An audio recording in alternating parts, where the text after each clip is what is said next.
Hi అండి, welcome back to my channel. నేను మీ ఝాన్సీ. ఈరోజు వీడియోలో దోసపండుతో ఐస్ క్రీమ్ ఎలా తయారు చేసుకోవాలో చూపిస్తాను. ఇలా దోసపండులోనే ఐస్ క్రీమ్ రెడీ చేసుకోవచ్చు. అది ఎలాగో ఈ వీడియోలో చూద్దాం. దోసపండుతో ఐస్ క్రీమ్ తయారు చేసుకోవడం కోసం ముందుగా నేను ఒక దోసపండు తీసుకొని దాన్ని ఒక సైడు కొంచెం కట్ చేసుకుంటున్నాను. ఇలా కట్ చేసుకున్న తర్వాత పైన కొంచెం పల్ప్ తీసేయాలి.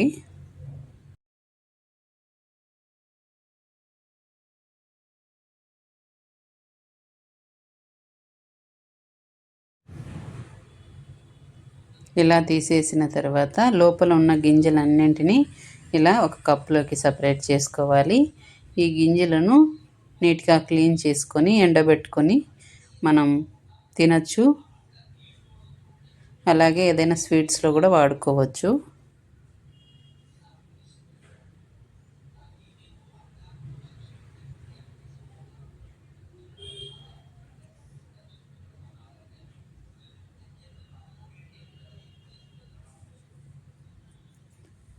ఈ విధంగా గింజలన్నింటినీ తీసేసుకున్న తర్వాత లోపల ఉన్న పల్పునంతా ఇలా స్పూన్తో తీసేయాలి.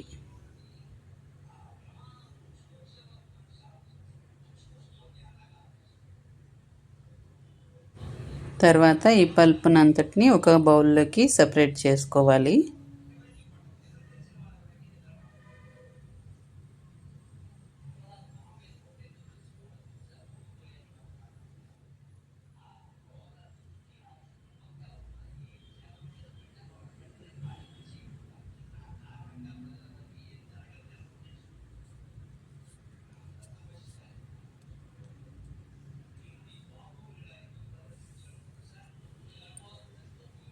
ఈ విధంగా లోపల ఉన్న పల్పును మొత్తాన్ని తీసేసుకొని పక్కన పెట్టుకోవాలి.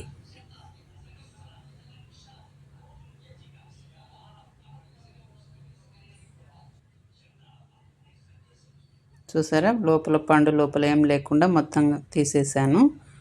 తర్వాత దీన్ని పక్కన పెట్టి తర్వాత స్టవ్ మీద ఒక గిన్నె పెట్టుకొని అందులో ఒక గ్లాస్ పాలు పోసుకుంటున్నాను. చిక్కటి పాలు ఒక గ్లాస్ వేసుకోవాలి. పాలు ఒక 2-3 పొంగులు వచ్చే వరకు బాగా మరిగించుకోవాలి. తర్వాత ఒక కప్పు తీసుకొని అందులోకి మిల్క్ పౌడర్ను ఒక 2 స్పూన్ల మిల్క్ పౌడర్ తీసుకోవాలి.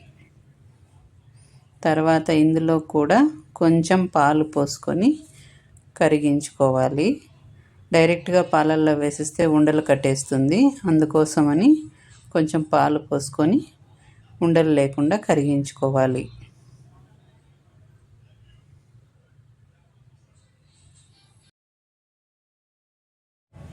మిల్క్ పౌడర్ను ఈ విధంగా ఉండలు లేకుండా నీట్గా కరిగించుకోవాలి. ఇలా స్పూన్తో కలుపుకోవాలి.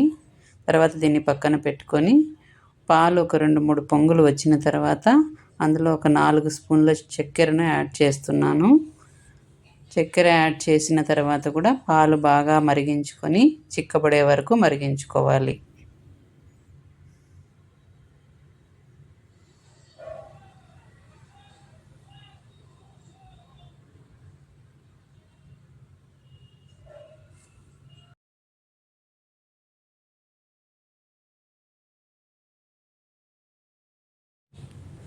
తర్వాత పాలు కాస్త చిక్కబడిన తర్వాత మనం కలిపి పెట్టుకున్న ఈ మిల్క్ పౌడర్ మిశ్రమాన్ని కూడా పాలల్లో వేసుకొని మరిగించుకోవాలి.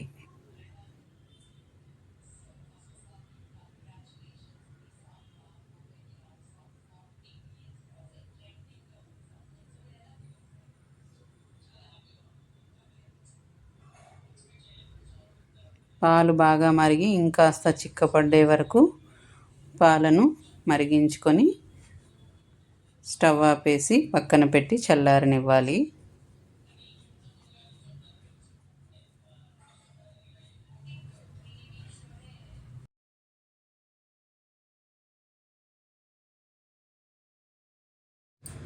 తర్వాత ఒక మిక్సీ జార్ను తీసుకొని అందులోకి మనం కట్ చేసి పెట్టుకునే ఈ దోసపండు గుజ్జునంతటిని ఇందులో వేసుకోవాలి.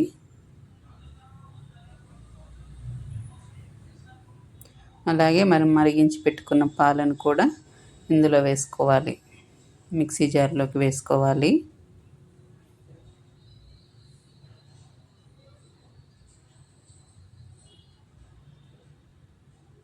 తర్వాత ఈ మిశ్రమాన్ని అంతటిని మెత్తగా గ్రైండ్ చేసుకోవాలి.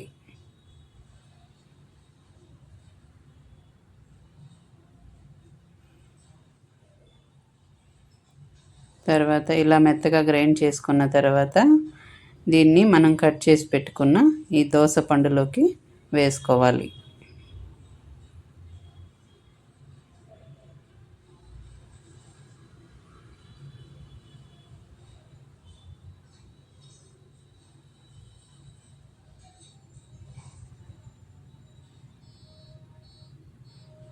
అలాగే ఇందులో కొంచెం బాదం పప్పును ఇలా కచ్చా పచ్చగా కొట్టి వేస్తున్నాను.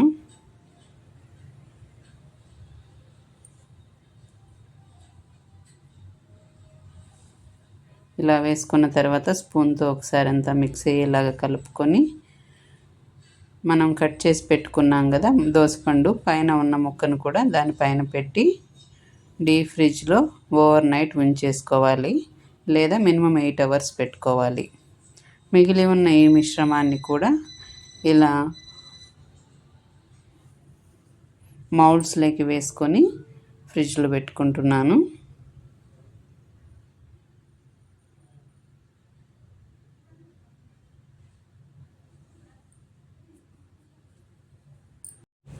నెక్స్ట్ డేకి చూసారా బాగా గడ్డ కట్టేసింది దోసపండు.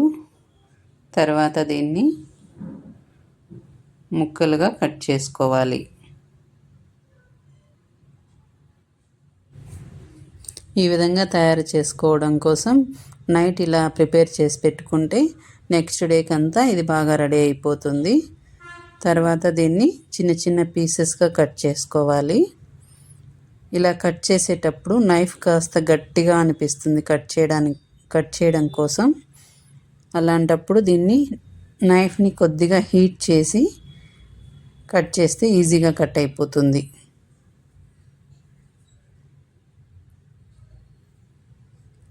ఇలా పిల్లలకు డిఫరెంట్గా చేసి పెడితే ఇష్టంగా తింటారు, చాలా బాగా అనిపిస్తుంది కూడా. ఇలా వెరైటీగా ఉంటే డిఫరెంట్గా ఇష్టపడతారు కదా పిల్లలు, ఒకేలాగా చేసి పెడితే తినరు. అలాంటప్పుడు ఇలా ట్రై చేయొచ్చు. మీరు కూడా ట్రై చేయండి, చాలా రుచిగా ఉంటుంది. ఎలా ఉందో కామెంట్లో తెలియజేయండి.